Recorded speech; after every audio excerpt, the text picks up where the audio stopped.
such a great pleasure to welcome to What's Next Nazia Pillay, who's the Managing Director for SAP South Africa. Nazia is, as I said, the Managing Director, but she brings more than 2 decades of experience in technology. And Nadia is really an expert when it comes to transformation and leadership to the role that she brings. Her focus is really on unlocking value through the cloud, AI, and digital transformation, while of course fostering a people-first culture that empowers teams and drives innovation.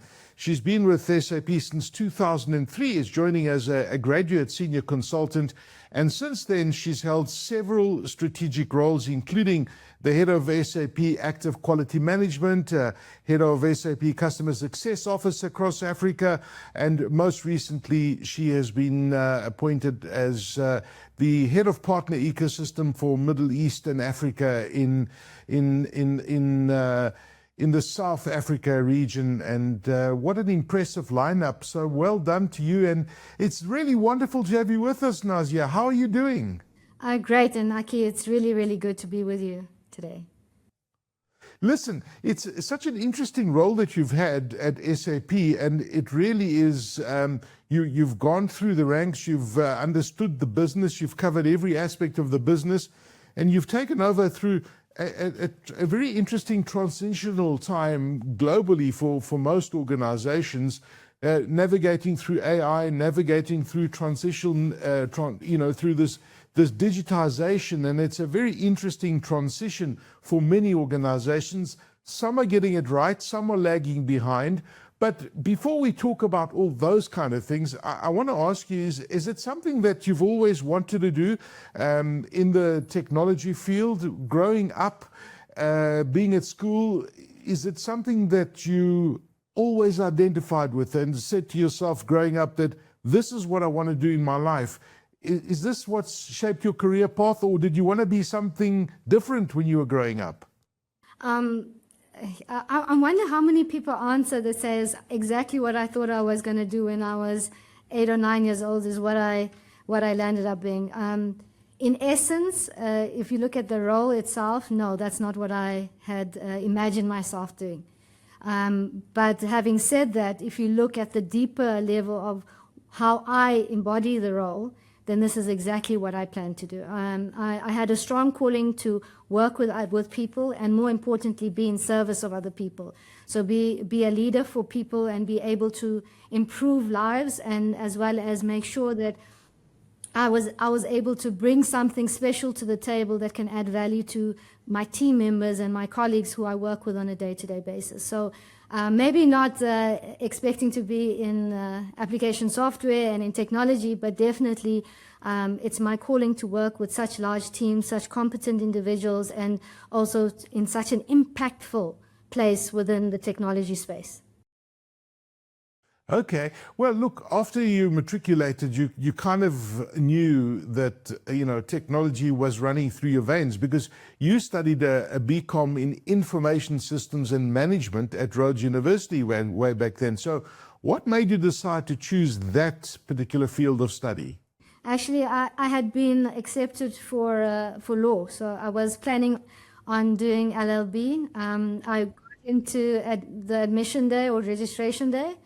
I think it had dawned on me that this was a 7-year process, so I actually started off small. It's maybe part of my whole story. I always break things down into pieces. So while it looked like a daunting thing, I said, okay, well, let's start with a foundational degree. And I picked up the phone and I actually called my brother, who had been a computer science graduate from Rhodes, and I had a quick discussion with him while I was in line.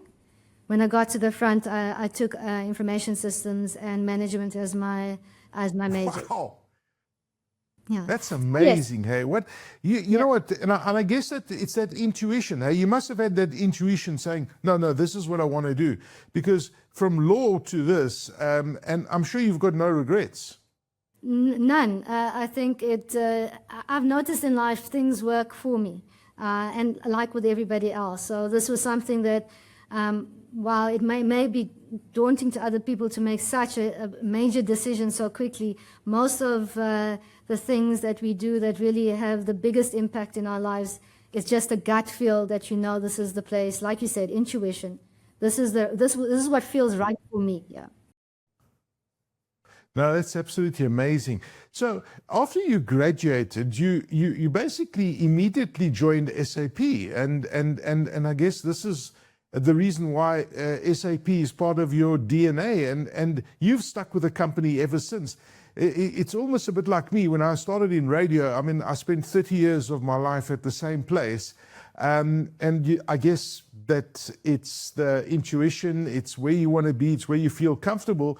But you know, could you talk a bit about your early years at the company and how they helped you develop into the leader you are today? Because there must have been something that resonated with you, with SAP, with the company, with the way the business is run, for you to stick it out and still stay where you are today and now lead the company. 100%. And if you look at it, I'm not the only one from that group of graduates that still remains with SAP. There's around about 8 of us that came from the original group that still work in different roles of expertise as well as with leadership within SAP from that original group that I was with. Now, having said why did I stay, or what was it that I started doing that gave me the good foundation for the years that then followed? I joined when we were transitioning from R3 into ECC, right? So if you look at my certification, I was on the last version of R3, I was certified, right? So it was a really, really, like we are right now in terms of the transformation, it was a really energized period of time. It was where there was a lot of adoption of SAP solutions among some of the largest enterprises within South Africa. So there was quite an energy around just being part of SAP, part of the ecosystem. I was lucky enough to come in and to be brought in as a consultant. Okay, and I say that because these days people come in many different ways, but to have been given the luxury to be hands-on with the software, to be in front of our customers, to understand that definition of process, to be understanding how our software is deployed at our customers, really gave me great insight in terms of what is it really that we are selling? What is it really that we are telling customers for their businesses? So because of having that background, I always refer back to it, understanding how a project is run, in understanding how we engage with business. But also something that is interesting is that I'm native within technology, meaning I wasn't in a business function and then moved over to technology. At the time I joined, many of my seniors were people that spent many years in the mining industry or banking and so on. Having said that, I came in fresh out of college directly into IT, right? So, you know, no experience of really what month-end closing is, no experience of what a stock take is, no experience of how we are handling warehousing and distribution, right? So I didn't have that tangible experience of the business processes. So another thing that being a consultant helped me with is that I was deployed into customers, and in many cases, customers educated me around how business runs, right? So I was very lucky to be able to get that kind of insight early on in my career, because that is the part that was lacking. That's the part that most people that now come native into technology, they lack the context of the solution they are selling. Yeah. Wow, it's such an interesting story. And, you know, I must tell you, one of the highlights of my life was many years ago, I went on this ICT tour of Germany, and there was a day that we spent with the SAP team at your headquarters. And it was just in Waldorf, actually, and I was just amazed at the company culture and how things work. And it was also at that transition period and how they handled that transition to HANA, for example, which was the real big move within the organization. So I can understand and relate to exactly what you're saying within that organization. and how many people that you studied with are still with the organization. It's an incredible organization. But are there any specific opportunities that you had along the way, or even people that really stand out that helped you along your career journey, perhaps a mentor or something like that? So, Aki, when I thought about that, there have been so many people along the way that have supported me in rounding me off, or in creating awareness of a blind side of mine, or giving me context and insight. And it's not come only from SAP, it's come from the customers or the partners we engage, right? So it's so, I mean, I always talk about people that are my mentors, people that are my seniors, and sometimes even my peers that I've worked with, who have helped me to really contextualize what it is I'm doing. I think, and to give me perspective in terms of another view of how might we do something. So there have been so many people along the way that it would be hard to single out an individual. I've had one of within SAP itself, I've had one of the colleagues who were part of the first 100 people from Germany headquarters themselves, that has stayed a lifelong friend of mine. He's now retired, lives part of his life in Germany and part of his life in South Africa. And he remains somebody that has been really a sounding board for me, and an inspiration for me to see somebody that was so attached to the brand, and so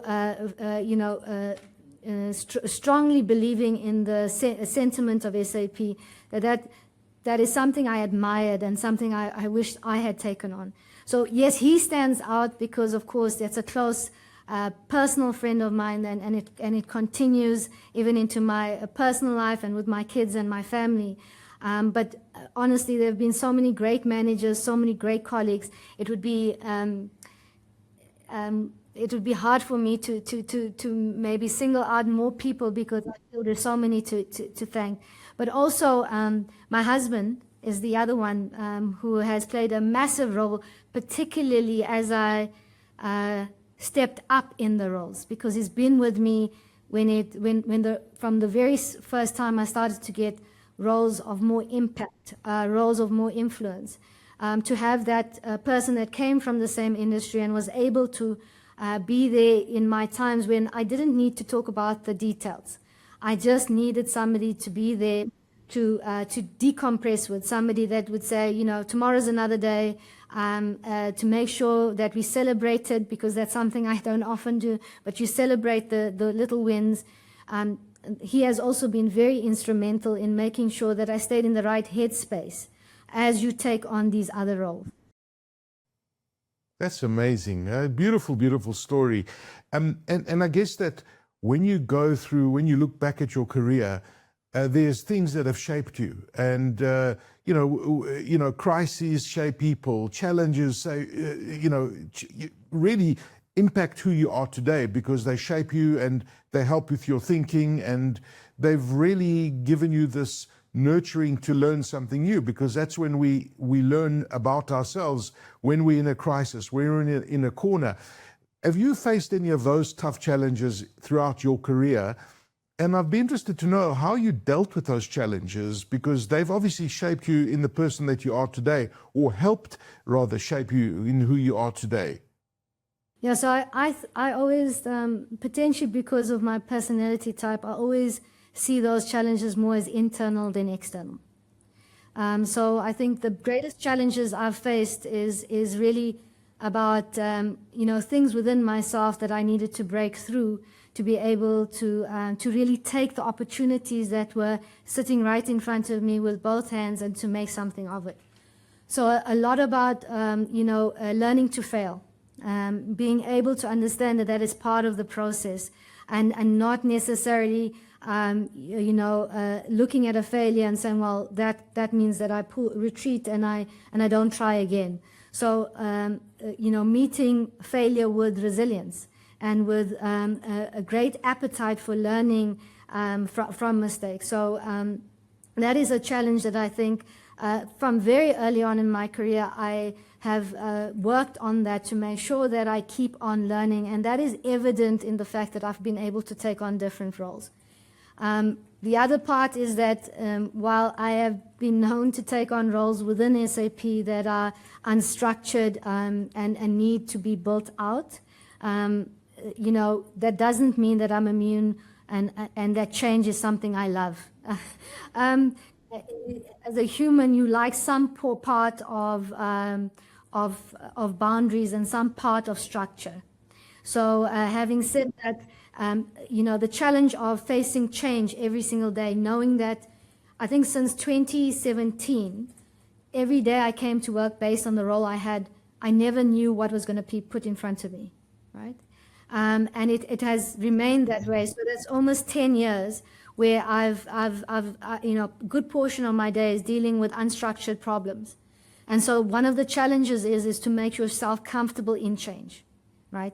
To make sure that you keep centered, you keep grounded, and you keep that critical thinking during that period of time. So yeah, those are the kind of challenges that I have faced. I keep them internal because that's within my control. That's things that can improve me as a person and hopefully make me more impactful and value adding to those that I work with. Amazing.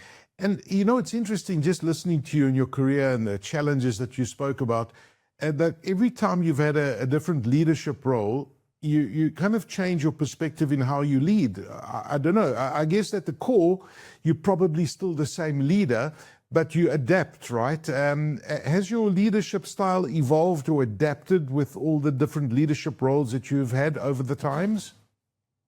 I think your core style, like you mentioned, remains always the same, right?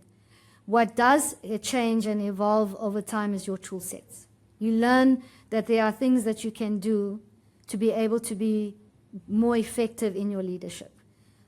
Core to my style is definitely my want to be of service of other people. It has not changed. I grew up in a time in South Africa where I had some of the greatest examples of leaders who led for those that they served. And so as a result, you cannot, you could imagine that I have a strong resonance with those kind of leaders because they were influential in my time, right? So what has happened through my different roles is to find out how might I do that better? How can I, while rolling out global strategies and different implementation of different initiatives and so on, how do I ensure that people feel that they are the core to my to what is important to me? And so these are the different tool sets that come to mind, right? And we have very good training for within SAP for our leaders, as well as in many cases we have very robust leadership sponsorship. So we have, even as a leader, you have mentors and buddies who you can bounce ideas off. So there's definitely structure in place to make sure that you get the support you need, not only in a formalized training but also when you need it. To be able to improve your style. But yeah, I think at the core of it, it's remained always the same. And the only thing I need to make sure is that I balance business imperatives with people imperatives. I think that is the thing within corporate that you always need to manage together. So 23 years on from starting within the organization, is it any different working at the company today compared to when it was 23 years ago? And I guess I'm asking you if the DNA of the organization has changed. I suspect not, but I'd love to hear your opinion.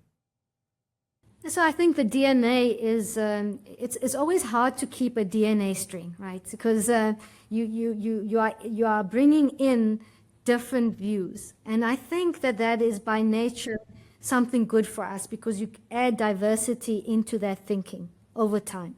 So is it exactly the same? No, but it does hold the same key values that continue to resonate with me, and that's why I stay with the company.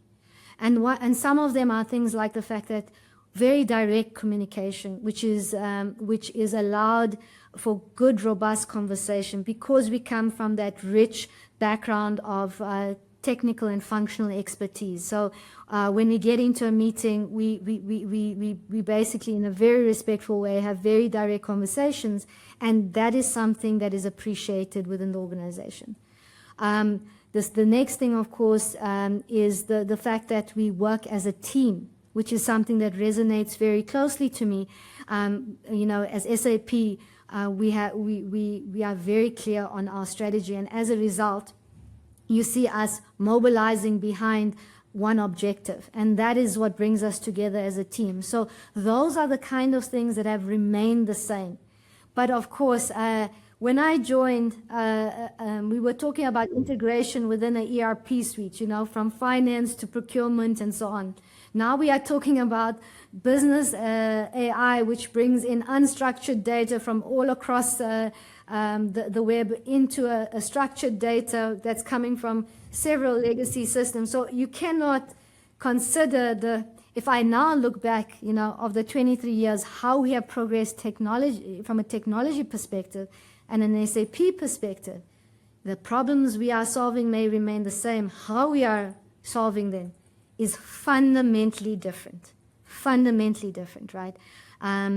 So the culture, of course, has changed, just as it changed also in that manner that it's really rapidly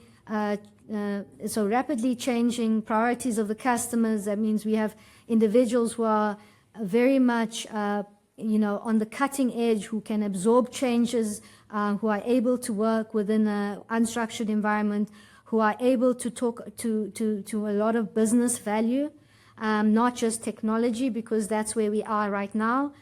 So there are definitely changes within the culture in terms of the people construct and what they bring in. But again, always underlying the core values of SAP remain the same. So your vision, having said what you've just said, it must be very interesting, because you also have to evolve. And you talk about the unstructured data, you talk about businesses have got different needs today.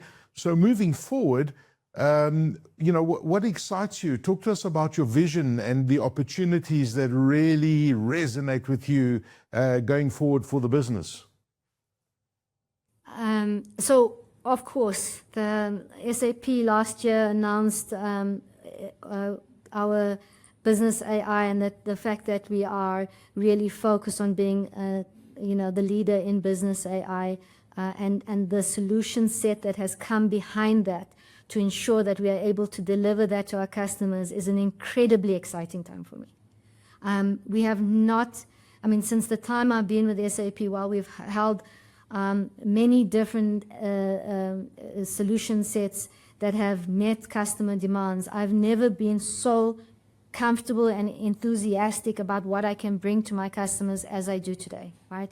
And that's something that it is because of the fact that we are really at the cutting edge of what businesses require from technology partners like SAP.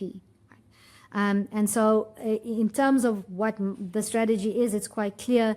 We have spent years and years at the lowest level of business process and data within industry. And we have built that up without knowing what would come in 10 years from now, or potentially some people knew, but 10 and 15 years ago, we didn't know that we would have the tools that we have right now and the compute power that we would have right now to be able to make those things possible. And so all of those years, we've been building those robust processes end to end, rich semantic data within that. And now on top of all of that, we provide our business data cloud. And within that, we can then put on top our business AI. So the ability for us to harness that data, where we have some customers in Southern Africa that have been with us, 30 years, 20 years. So you can imagine the kind of data that they are sitting on, to be able to ensure, and not only the data, but also the business processes. So we even understand the context in which they've been using that data. And then not to even have to move that data externally, but to keep it within our BDC, and then to be able to then use AI on top of it. It is an incredibly powerful tool that we have available to our customers. Wow, it's an exciting journey that you guys are on, and a vision that you have for SAP. When you look back at your career, you look back and you go back to when you were a young person, what would be that one piece of advice that you would give yourself before the beginning of your career journey?